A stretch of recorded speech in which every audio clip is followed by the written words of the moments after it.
Welcome to Mirabeau's Theory. Today's topic is the richest man in Babylon. In the heart of ancient Mesopotamia, along the banks of the mighty Euphrates River, stood the magnificent city of Babylon. It was known far and wide as a place of great wealth, impressive architecture, and advanced knowledge. Among its dusty streets and towering walls lived merchants, artisans, slaves, and kings. But above all, one man stood out, not because of his noble birth or military power, but because of his incredible wealth and wisdom. His name was Arkad, and he was known as the richest man in Babylon.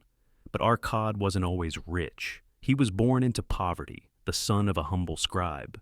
In his youth, he worked long hours engraving laws and contracts onto clay tablets for a small wage. Though he lived in the wealthiest city in the world, Arkad found himself constantly broke, watching gold slip through his fingers like grains of sand. He often wondered, why do some men grow rich while others struggle all their lives? Driven by curiosity and hunger for a better life, Arkad made a decision that would change everything. He sought out a moneylender named Algamish, a man of vast fortune and experience. Arkad offered to work for free if Algamish would share the secrets of wealth with him. The old man agreed and gave Arkad his first lesson. A part of all you earn is yours to keep. This simple idea struck Arkad like lightning. For years, he had spent everything he earned on food, clothes, wine, and entertainment. Algamish told him to start saving at least 1/10 of all his income, no matter how small.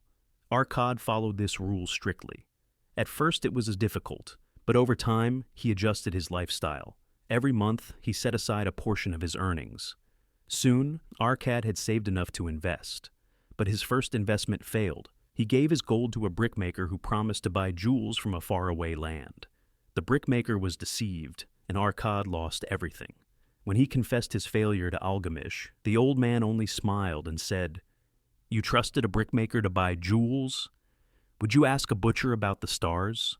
Invest only with those who know what they're doing." That was Arkad's second lesson. Guard your treasure from loss by investing with wisdom. From that moment, he was careful. He studied, learned from mistakes, and listened to advice from experienced men. He placed his next savings with a shield maker who was expanding his trade and repaid him with interest. Bit by bit, Arkad's wealth grew. As his fortune multiplied, so did his knowledge. He learned that gold labors diligently when put to work. If left idle, it brings no return. That was his third lesson. Make your gold multiply. Arkad reinvested the interest he earned and watched his money grow like a fruitful tree.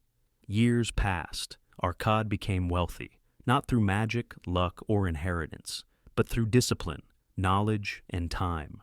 People began to ask for his advice. He taught others the same lessons Algamish had taught him. He believed anyone, regardless of their background, could become wealthy if they followed certain timeless principles. He emphasized 5 key ideas. Save at least 10% of your income.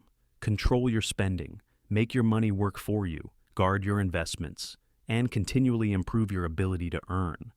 These ideas weren't just about money. They were about personal responsibility and planning for the future. Eventually, Arkad was summoned by the king of Babylon. The kingdom was concerned that too many of its citizens were poor and unprepared for hard times. The king asked Arkad to share his knowledge with others, to teach the people of Babylon how to build wealth. Arkad agreed. He gathered groups of men, rich and poor alike, and gave them weekly lectures. His lessons were simple and practical. He didn't promise fast riches or easy solutions. He spoke of discipline, patience, and making informed choices. Over time, Babylon's citizens began to change. They saved more, borrowed less, and invested wisely. The city became not just the wealthiest, but also one of the most financially literate societies in the ancient world.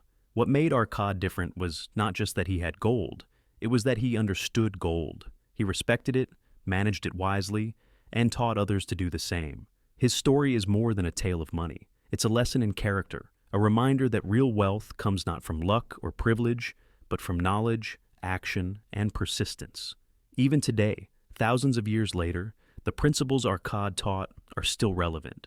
In a world filled with financial chaos, rising costs, and uncertainty, his wisdom offers a calm and steady path. Anyone who saves consistently, lives below their means, invests smartly, and never stops learning can build financial freedom. The story of Arkad, the richest man in Babylon, reminds us that wealth is not just about having money. It's about using money wisely. It's about thinking long-term, making deliberate choices, and taking responsibility for your future. So, whether you're a student, a worker, or an aspiring entrepreneur, remember this.